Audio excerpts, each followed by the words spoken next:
Yes. Please give the court your name.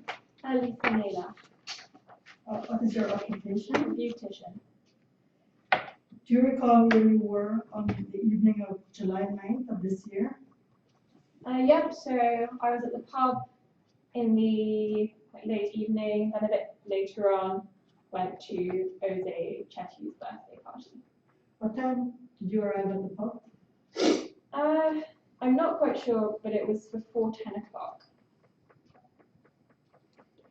What was the atmosphere like inside the club? The pub, sorry. As normal, really, just there for a drink with my husband. What were you wearing that night, do you remember? I was dressed up as a gangster because Jose's party was a fancy dress party. What happened at around 10 p.m. that night at the pub? I went to the ladies' room, and that's in the corner of the pub, and I saw Tom sitting there, Tom Ellis. Can you tell the court how you know Tom? He's an old friend. What was Tom doing when you saw him? He was actually sitting by himself in the pub, in that corner, quite quietly, lots of empty glasses in front of him, so I presumed he'd been drinking alone. What was his reaction when he saw you? He was surprised. I mean, I was dressed like a gangster, so. Then came out to the ladies and he asked me what was going on. What did you respond? I told him I was going to Jose's party, which was a bit of a mistake, really. I kind of regretted that because, his relationship with Audrey and Jose has been difficult. I will come back to that relationship in a little bit, if I may just. What was Tom's mood like at the time that you saw him? He was a bit down, a bit sullen, pretty quiet, really. Could you please tell the court how long you stayed at the pub? Probably another half hour. We left at about 10:30. What did you do after leaving the pub? So we were walking to Jose's party, and so we just went there, and Tom kind of followed us there, which was quite uncomfortable. Was Tom invited to the party, do you know? No, I don't think he was. Describe what the atmosphere was like at Jose's house when you got there. Well, it was a bit strange. He had all this drum and bass music playing, which was pretty unpleasant. No one seemed to like it much. So people were turning it down, like he'd turn it up again, get a bit annoyed. I didn't really like it myself. You said there was this annoying loud music. Can you describe how loud it was? Don't know exactly, but loud enough to give me a headache at the end of the night. About how many people would you say were at the party at Jose's house? Probably 30. 30? What was your demeanor like when you got there?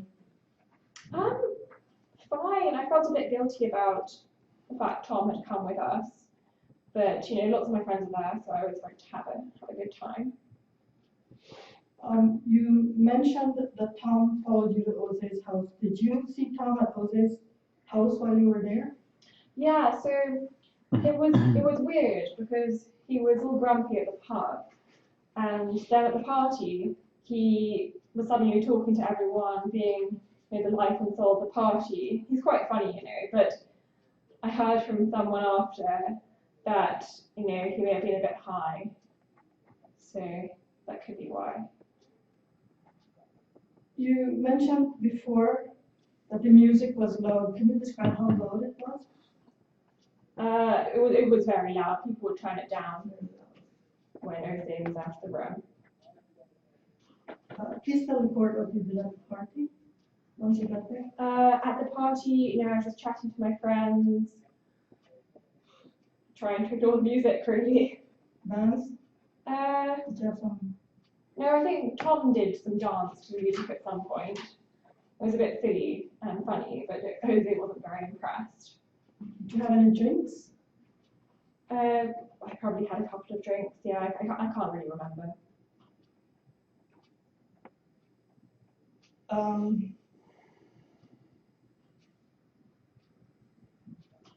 you remember how many drinks you had at the pub? No, I'm afraid not. You mentioned earlier that you were socializing with others. Can you tell us who? Just mingling really with all of the guests. We were chatting in groups. I can't remember exactly who. Was it difficult to chat with the loud music? Yeah, I guess And to hear that's each why other? people kept turning it down, I presume. While you were chatting in groups with your friends, did you notice other groups of people having conversations with each other as well? Yes, well, one particular conversation stands out because it was Tom and Ose chatting, and of course they don't really get along. And Ose was walking past with a plate of sausages, and Tom said something like, "Can I have a sausage, fish face?"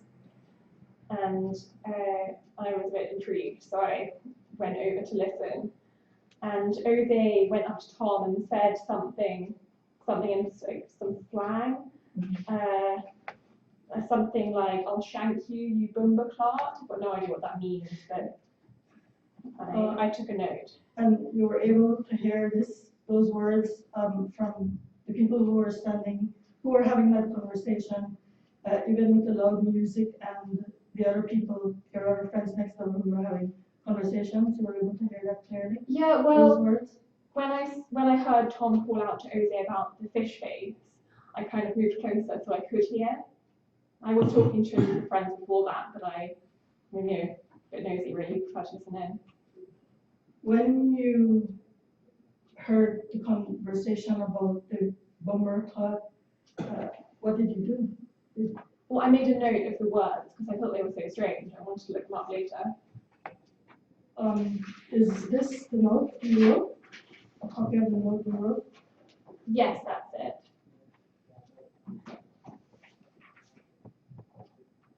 Your Honor, may I enter this note as Exhibit LN1? We'll call it Exhibit 2, Miss Exhibit 2. Auxilio, yeah. Can you tell us how you were feeling around midnight? I had a headache with all that loud music, and I was pretty ready to go home, really. But you know, after there was some more unpleasantness between Ose and Tom, and so me and my husband thought we'd better stay a bit longer. You know, show our support for Ose and Audrey. So we stayed a bit longer after midnight, but not much. Can you tell me a little bit more about the disagreement that you observed between Tom and Ose around that time, around midnight? Yeah, so around midnight I saw Tom and Audrey chatting in the corner. They'd been chatting for a while actually, and you know, they used to date, so then I saw Ose coming across the room, and he said to Tom that he'd had enough of him, something like that anyway, I can't remember the exact words. And so Tom got up and left. And yeah, that was pretty much it. So Tom left, and then we decided we should probably stay a bit longer. I was quite happy because it got a bit uncomfortable between Tom and Ose. At what time did you leave the party? Probably about 10 past. Most people had left, 10 past midnight. Most people had left by then. Were there other people still at the party when you left? I can't be sure how many. It was pretty much deserted by then. There may have been one or two left, but most people had gone. How did you get home? So we went outside and my husband called for a taxi. Where did you wait for the taxi? On the street outside Ose's house. Did it arrive right away? Or? No, we had to wait for a little while. Did you observe anything unusual while you were waiting for the taxi outside the home? Well, yes, because Tom was actually there as well, and I thought he'd already left because of the disagreement between him and Ose. And he actually came and joined us at that time. He was smoking. So I was a bit surprised, but I presumed that he was there waiting for us because we lived quite close together, so we could have shared a cab home. What did you do when you saw him? So I asked him if he wanted to lift home, but he said he didn't. He said that the party wasn't over yet. What did I'm sorry. What did Tom do after you spoke to him? So I'm not sure actually, because it was a bit noisy. So he said the party wasn't over yet, and I told him that it probably was, because most people had left by then, and I was feeling a bit guilty because he had followed us there, and it made us look bad for bringing him. And then he was mumbling a bit, but a car drove past, I couldn't really hear. But he said something like, "I have plans to make this a night he won't forget." What did Tom do after you spoke to him? So he was finishing his cigarette for a few minutes, and then he started walking back to the house. I have no more questions. Thank you very much. Maybe one of my learning friends will have more questions at a later time, but at this moment, the question is finished. Thank you. Thank you, Lisa. Take a seat. Right, Wendy, take a seat. Right, Wendy. Okay. Now, I tell you what the major problem here is. You're overly reliant on notes. Did you write out all your questions? Yeah. Yeah. Now, the problem with that, let's look at communication skills first of all. Your posture and your voice production and your tone are actually okay.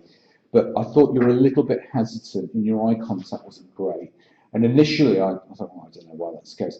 And then I realised that you were actually just looking down at notes and it's nice, that's very bad. So when I looked up my glasses, I could see your hand moving, you're obviously sort of crossing things out on your list of questions.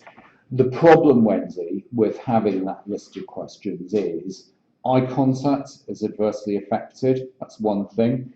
Can affect the tone of voice when you're asking questions. Although it didn't seem to be too much in your case, in my view, anyhow, but my hearing isn't great, it's got to be said. I think the third thing is if the witness says something that you're not expecting them to say at a given time, that can actually make things confusing for you because that they may have raised something that you weren't expecting them to raise up later, and your notes haven't catered for what's just happened. And I think to an extent that probably happens as you're crossing things out, that the witness had raised things a bit earlier than you thought they would, and you were trying to cross out questions that you had planned to ask later on to get that bit of the story out. And I think inevitably with structure, to an extent that affected structure. So overall, you were trundling along quite nicely, and the witness was telling a story, but once in a while, you would have forgotten that the witness had already answered a question, and that you would go back later on, and ask a question which you'd already answered, although earlier than you'd anticipated. And when you listen to your performance, Wendy, you see that happens. You hear that happens on a number of occasions. And I think that's part of the problem with having been overly reliant on notes. So I had a rather anxious group of students earlier who said, "Oh, what about notes?" And I think what I'd say regarding notes is this: don't turn up to these sessions with no notes or bullet point notes or something, and then it all goes horribly wrong and your confidence is completely ruined. So I think that the lesser of two evils is to have notes if you absolutely must have them for examination in chief. But I think the aim is that as you become more confident and more proficient, you move from having all your questions written out to perhaps just using the witness statement and understanding that really it's easy to ask questions to get the witness to repeat as their evidence in chief what they said in their statements. And you can do that straight from the statement. You can see what the witness has said, and then in your head you've got the question formulated, which is going to get the witness to repeat that particular sentence in their statement, and then have a few extra notes on the statement of extra points that you've got to cover, maybe insulating points and things like that. But I think what I'd say, Wendy, is you have to take a bit of time to make that transition, but in the meantime you've got to work hard on your eye contact and your tone and your pace when you are reliant on your written questions. I think the other thing you've got to do is make sure you listen to the answers and don't get caught out and end up asking a question on something that the witness has already answered. Question type. The questions I thought, generally speaking, were short and clear enough. don't refer to parties just by their first name. And she and Mrs. Naylor will be referring to Tom and Jose and what have you, but you've got to refer to them by title and surname, Mr. Ellis, Mr. Chessie, so on and so forth. The other thing was, there was a very general question at one point. It said, please tell the court what you did at the party. I think, well, crikey, come on, help her a bit. Let's be a bit more specific here.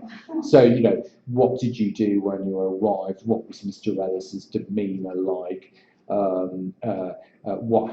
Did you see Mr. Ellis and Mr. Chessie speak at all during the evening? When was the first time that you saw them speak? What, you know, so on and so forth. And give her a bit more help with that. If you we'll come back to this in a minute, but try to insulate the witness on how well you try to demonstrate that the witness might not be particularly clear about what she heard Mr. Chessie say to Mr. Ellis during the party, that I'll shank you in the class.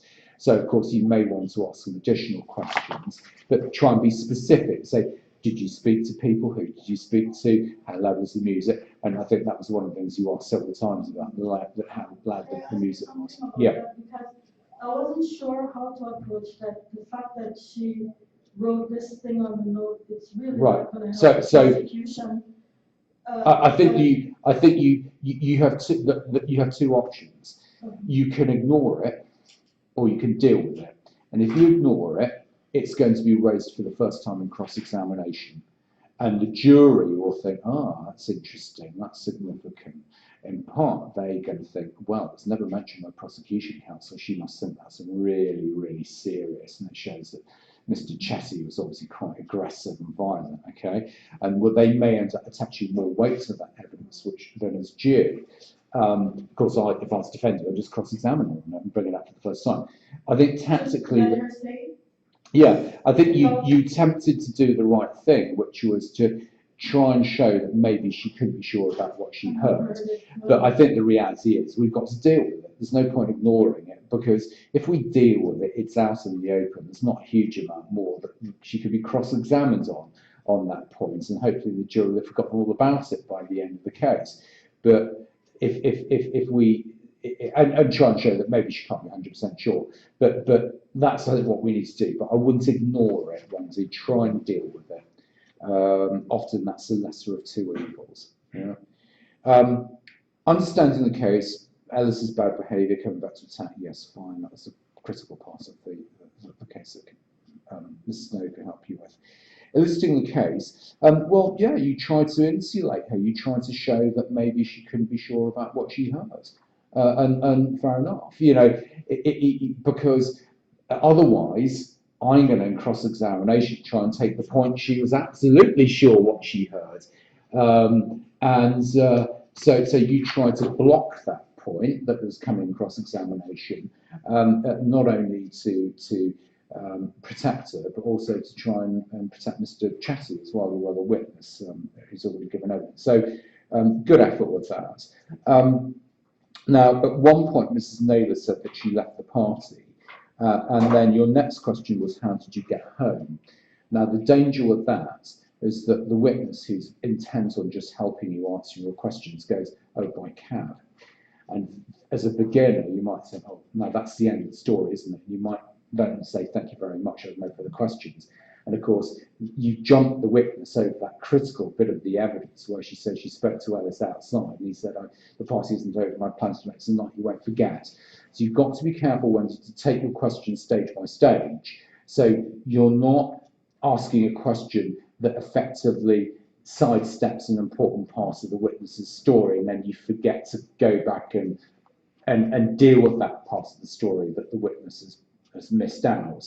And that's something that's really important. So just remember, take it step by step. So she leaves. So once she says that she left at about 12:10, I would have said, where did you go once you left the house, or something like that?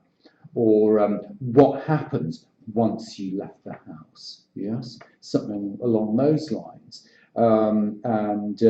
That might be a slightly safer bet. And then she'll say something, I went outside. Well, what happened when you went outside? And then, of course, she'll bring in the thing about Mr. Ellis. Now, The other thing I would have asked her about is how sure she was that Mr. Ellis made the comments about going back to the party. Can we do the reverse of what we did earlier with the Shank comment and try and get her to say that, in fact, she's pretty sure about what she heard him say? So if we can do that, all the better. Formal procedures, perfectly good introductions. You allowed the inadmissible evidence to go in. She quite happily said, "Oh yes, well I've heard that you'd taken some drugs that evening." Just stood there and let it go in. Okay, good at introducing the exhibit, Wendy. You tendered the witness at the end, but not particularly well. So just say at the end, "Thank you very much, Mrs. Nagle. I have no further questions for you, but please remain where you are, because my learned friend, Mr. Banda, for the defence, will have some questions for you in cross-examination." So try and end on a confident note, okay? Right, so it's all about not getting too reliant on your written questions and then repeating yourself a I bit. didn't realize we were supposed to write the question. It's